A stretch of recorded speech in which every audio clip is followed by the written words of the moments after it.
नमस्कार, मेरा नाम है डॉक्टर पुरुधमन और आज इस वीडियो में हम बात कर रहे हैं कि सर्दी के मौसम में पैरालिसिस पेशेंट को अपने खाने पीने में क्या बदलाव करनी चाहिए जिससे उसकी बॉडी में सर्दी के मौसम में अच्छी रिकवरी देखने को मिले। सर्दी का मौसम हर किसी के लिए एक अच्छा टाइम होता है क्योंकि बॉडी के अंदर बहुत चेंजेस आते हैं। अगर आपने कभी नोटिस किया हो, हमारा गर्मियों में वेट कम होता है और सर्दियों में बढ़ना शुरू हो जाता है क्योंकि हमें भूख बहुत अच्छी लगती है, हम खाना अच्छा खाते हैं, खाना पीना भी हमारा बदल जाता है। जहाँ पहले तला हुआ खाया नहीं जा रहा था, यहाँ पे अब तला हुआ, हलवे, गाजर का हलवा, ये सब शुरू हो जाता है। तो हमारी बॉडी एक ऐसे पीरियड में होती है, ऐसे एटमॉस्फेयर में होती है जहाँ बॉडी में चेंजेस पॉजिटिव होते हैं। इसलिए इस टाइम को एक हेल्दी पीरियड भी कहा जाता है। सर्दी खांसी जुकाम से ज़्यादा कोई खास बड़ी बीमारी इस टाइम में नहीं देखने को नहीं मिलती। दिवाली से लेकर होली तक का जो टाइम होता है ये बहुत अच्छा पीरियड होता है। अब हमने इसमें करना क्या है, इस चीज़ को ध्यान रखने की ज़रूरत है। पहली ज़रूरत है कि अपने खाने पीने को बदलना, क्योंकि खाना पीना ही हमारे शरीर को चला रहा है। अगर खाना पीना हमारा अच्छा होगा तो हमारी बॉडी को लगेगा भी अच्छा और उसी की हेल्प से हम अच्छी एक्सरसाइज कर पाएंगे, अपनी ब्रेन को ज़्यादा ताकत दे पाएंगे और ब्रेन में इंप्रूवमेंट हो भी पाएगी। तो पहली चीज़, हम अपनी डाइट को बदल रहे हैं। अब उसमें बदल क्या रहे हैं वो इंपॉर्टेंट है। तो पहली चीज़ आप क्या करोगे कि आप थोड़े से ड्राई फ्रूट्स अपनी डाइट में डेली बेसिस पर ऐड करोगे ब्रेकफास्ट में। डाइट में थोड़े से आपने जैसे अखरोट ले लिए, बादाम ले लिए, मुट्ठी भर अखरोट बादाम आप डेली कंज्यूम कीजिए और कोशिश कीजिए कि उसको दूध के साथ लें। जिनको कोई गर्मी की दिक्कत लगती है कि उसको खाने से गर्मी हो जाएगी, ये हो जाएगा, वो हो जाएगा, वो अखरोट और बादाम को भिगो के ले सकते हैं। आप रात भर उसको रख दीजिए, सुबह उसको निकालिए, उसका जो छिलका होता है वो निकाल कर आराम से उसको कंज्यूम कीजिए। ये बहुत ज़्यादा बेनिफिशियल रहता है। अब सर्दी के मौसम में आपने एक चीज़ का और ध्यान रखना है कि आप अपनी डाइट को तला हुआ नहीं करेंगे। आप उसमें घी तेल की मात्रा नहीं बढ़ाएंगे, क्योंकि अगर आपको पैरालिसिस हुआ है तो उसके पीछे कारण दो ही हो सकता है, या तो आपका बढ़ा हुआ कोलेस्ट्रॉल या फिर बढ़ा हुआ बीपी।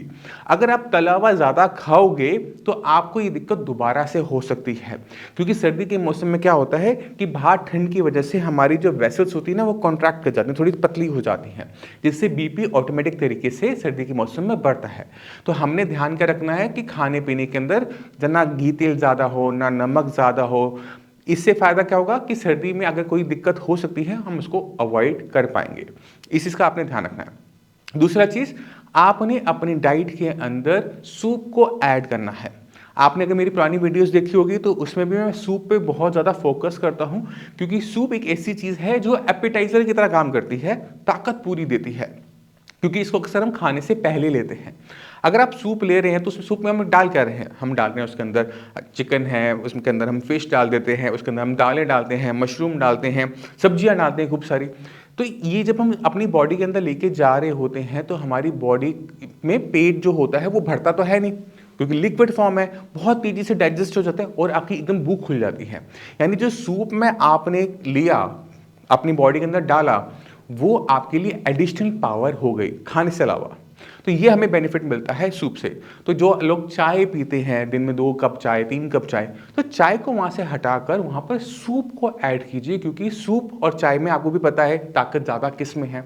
तो ये जो थोड़ी थोड़ी ताकत आप ले रहे हो, मान लो कि आपने महीने के 30 दिन के अंदर 60 कप आपने सूप ले लिया, चाय हटाकर सूप लगा दिया। अब 60 कप जो आपने सूप पिया है उसकी ताकत को इमेजिन करने की कोशिश करो कि आपकी बॉडी 3-4 महीने में, 6 महीने में किस तरह से बदलनी शुरू हो जाएगी, क्योंकि उसमें ताकत ज़्यादा है। अब सूप से फ़ायदा क्या होता है कि सूप आपको गर्मी भी देता है। जब आप सूप ले रहे हैं तो उसमें आप डाल रहे हैं काली मिर्च, थोड़ा सा नमक। जो काली मिर्च होती है वो बॉडी के अंदर हीट जनरेट करती है। अब जब बॉडी में हीट जनरेट हो रही है तो आपकी मसल्स रिलैक्स होती हैं।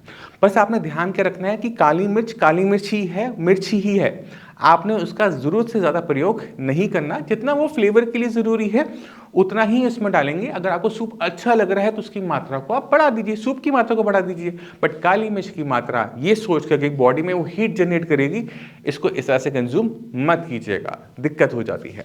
ठीक है, तो अगर हम सूप को हम ऐड कर रहे हैं, हमें क्योंकि इसके बाद होली टू दिवाली का जो पीरियड है, मार्च टू अपना अक्टूबर तक का, वो थोड़ा सा गर्म होता है, हमें भूख कम लगती है, बॉडी का स्टेमिना डाउन हो जाता है, तो उस टाइम में रिकवरी लेना, फास्ट रिकवरी लेना पॉसिबल नहीं होता। बट वहीं पर सर्दी के मौसम में रिकवरी लेना ज़्यादा आसान होता है डाइट की वजह से, तो हम इसका फुल यूज़ करेंगे। पहले महीने से आपकी बॉडी में चेंजेस आने शुरू होते हैं, क्योंकि पिछले 7 साल का एक्सपीरियंस है मेरे पास पैरालिसिस पे कंटिन्यूअसली काम करने के। एक पेशेंट होता है, 2 पेशेंट होते हैं, जब आप इतने सारे पेशेंट देख लेते हो ना, तो पेशेंट ही आपको सिखा रहा होता है, क्योंकि हर एक पेशेंट दूसरे पेशेंट से अलग है।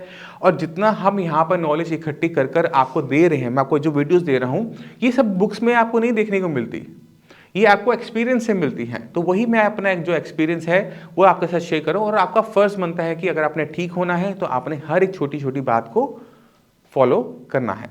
इसी के साथ आप सभी से मैं चलने की आज्ञा चाहूँगा। मिलते हैं अगले वीडियो में, तब तक के लिए नमस्कार।